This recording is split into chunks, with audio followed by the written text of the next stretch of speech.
A lot of artists practice self-criticism, which is the act of taking a step back from your own work, trying to look at it as if you were someone different, and consider what advice you would give to someone who has drawn what you did. It's not always going to work, since you're going to need an outside perspective, but it's a very valuable skill set that you can learn a lot from. But along with that, a lot of artists also practice self-hatred, and the reasoning behind this is that these negative emotions, where you hate everything you make and you hate yourself, is going to push you further and help you. The problem with self-hatred and saying I suck because this drawing sucks is that it has an effect. You start to believe it.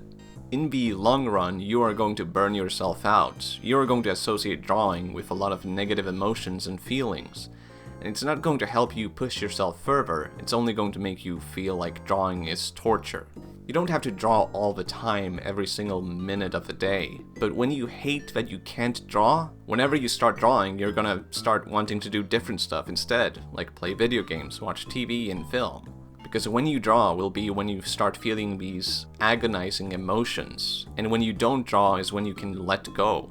You're going to train yourself to be distracted from drawing and to procrastinate, because when you feel that terrible, why would you keep going? And maybe you will start thinking about the past. I should have drawn more before, but I didn't, and in the future I won't be able to reach my goals. Look at everyone else who has gotten ahead of me. And this is creating a story inside of your own head, that you're not drawing enough, and that you will never reach your goals. From that, the natural move to release yourself from these feelings won't be to draw more, it will be to quit drawing. You're going to be cautious of letting go of self-hatred, because it's going to feel justified. You don't want to be too positive about your art, because you don't want to feel like everything you do is amazing, because then that would mean you stop improving and you stop pushing yourself. But you have to question yourself. Why would it be better for you to do the same thing, except with negative emotions instead of positive ones instead?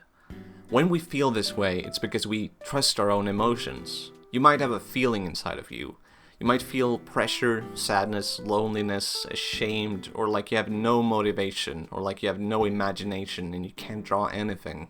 These emotions are created by thoughts inside of your own head. And you can't really blame yourself for that. The bad thoughts that pop up inside of your head, it's not really a part of who you are as a person. It happens to everyone, and we can't really control most of these thoughts. Thoughts just appear, they happen on their own. Bad thoughts happen to everyone. If someone starts throwing rocks at you, would you scare them away, or would you accept the rocks? Blame yourself that the rocks are hitting you, and then tell yourself, you know, I think it's good that these rocks are hitting me. They're actually making me a better person. You might feel like you are in control of these emotions, like they are making you better, but you have to ask yourself, if you had ultimate control of these emotions, then why would you keep giving attention to all the negative ones, and all the negative thoughts inside of you? The bad thoughts are not really going to stop, and you are not to blame for these bad thoughts that happen in your head. It doesn't mean you are weak, stupid, worthless because they happen. They just happen. Some of the most well-known, successful, talented artists suffer from self-hatred, but most people who hate themselves just don't do anything.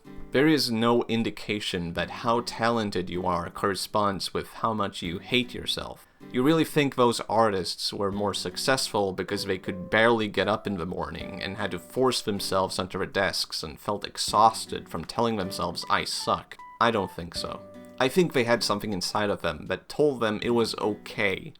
It was okay to let go of other things, live in the present, and by choosing to draw for the next hour, they were not really missing out on different stuff.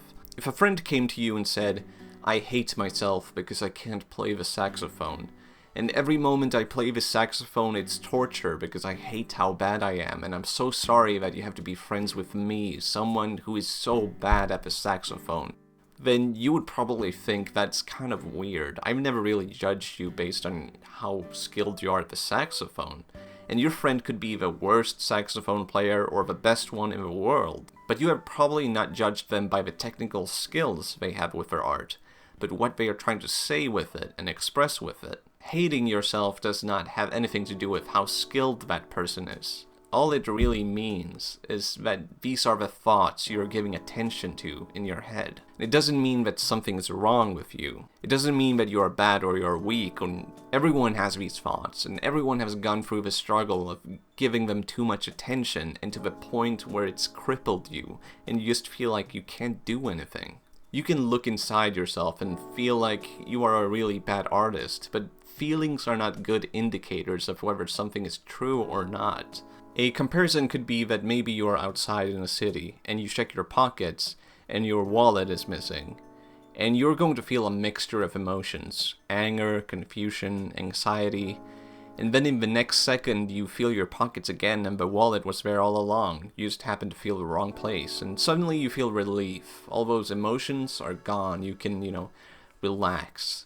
After that, you don't really stop to reflect on what an idiot you are for making a single mistake. But imagine how bad you would if you kept thinking about it for the entire day, just beating yourself up about what an idiot you were. Would you really feel like you were pushing yourself to remember things better in the future?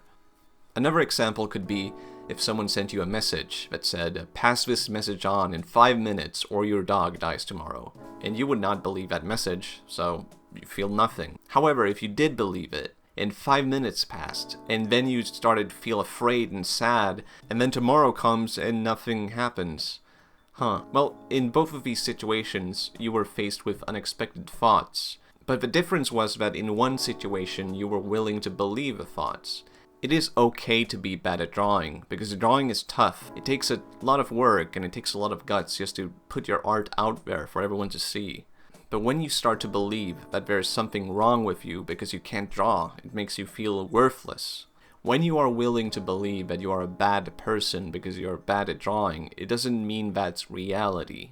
All it means is that the bad thoughts that everyone gets came to you, and you looked inside of yourself and you felt that worthlessness, and because of that you were willing to believe those words were true. And there's a big difference between that and objectively being able to tell, well, my drawings are not up to par.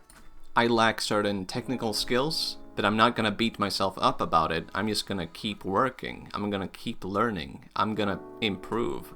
You don't have to tell yourself that you are amazing at drawing or try to prove to everyone that you are the best. If someone asks you, what do you want to do with your drawings? And your answer is, well, I want to be the greatest artist alive. Then you might have to ask yourself, what does that goal even mean? People want different things out of life, and people make art for different reasons, and as artists we often value the highly technical aspects of art. How people can be amazing draftsmen, draw with intricate detail, and render paintings to be almost lifelike. But that is probably not why most people became artists. I think most artists who we look up to, they don't want to be seen as the greatest artist alive. They are motivated by different things. Having other people connect with their message, or making characters come to life, or telling a story that they always wanted to read but no one else would make it, so now they have to make it themselves. And sometimes it's not really about what you have produced or will produce, but sometimes it's the act of drawing and a pursuit towards moving further. Maybe you don't know what you want to do, but you can set small goals just to keep on moving.